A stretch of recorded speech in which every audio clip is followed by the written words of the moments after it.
8व्या वेतन आयोगात पेन्शनधारकांसाठी मोठी आनंदाची बातमी समोर येत आहे. पेन्शनर संघटनांनी सरकारकडे एज बँड फॉर्म्युला लागू करण्याची जोरदार मागणी केली आहे. सध्या निवृत्त कर्मचाऱ्यांना शेवटच्या पगाराच्या 50% पेन्शन मिळते. मात्र नवीन प्रस्तावानुसार 65 वर्ष वय पूर्ण झाल्यावर पेन्शन 70%, 70 वर्षांवर 75%, 75 वर्षांवर 80% आणि 95 वर्षांनंतर तब्बल 100% पर्यंत वाढवण्याची मागणी करण्यात आली आहे. पुढे पाहण्या अगोदर व्हिडिओ आवडला असेल तर एक लाईक नक्की करा.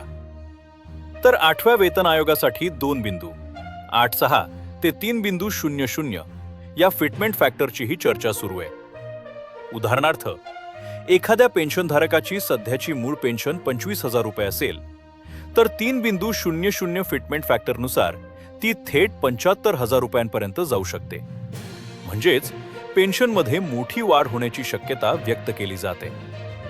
यासोबतच वैद्यकीय सुविधांमध्येही सुधारणा करण्याची मागणी करण्यात आली आहे. सध्या मिळणारा फिक्स्ड मेडिकल अलाउन्स वाढवून ज्येष्ठ नागरिकांच्या वाढत्या आरोग्य खर्चाला दिलासा देण्याची मागणी आहे. तसेच ओपीडी खर्चासाठी स्वतंत्र आर्थिक मदत देण्याचाही प्रस्ताव चर्चेत आहे. आणखी एक महत्त्वाची बाब म्हणजे नवीन वेतन आयोग लागू झाल्यानंतर सध्याचा महागाई भत्ता किंवा डीआर मूळ पेन्शनमध्ये विलीन होऊ शकतो आणि नवीन डीआर पुन्हा 0% सुरू होईल. मित्रांनो, age band formula, fitment factor आणि मेडिकल अलाउन्स संदर्भातील हे सर्व प्रस्ताव सध्या चर्चेच्या टप्प्यात आहेत. अंतिम निर्णय 8वा वेतन आयोग आणि केंद्र सरकारच्या मंजुरीनंतरच स्पष्ट होईल. अशाच अचूक आणि महत्त्वाच्या पेन्शन अपडेटसाठी आपल्या चॅनलला आत्ताच सबस्क्राईब करा.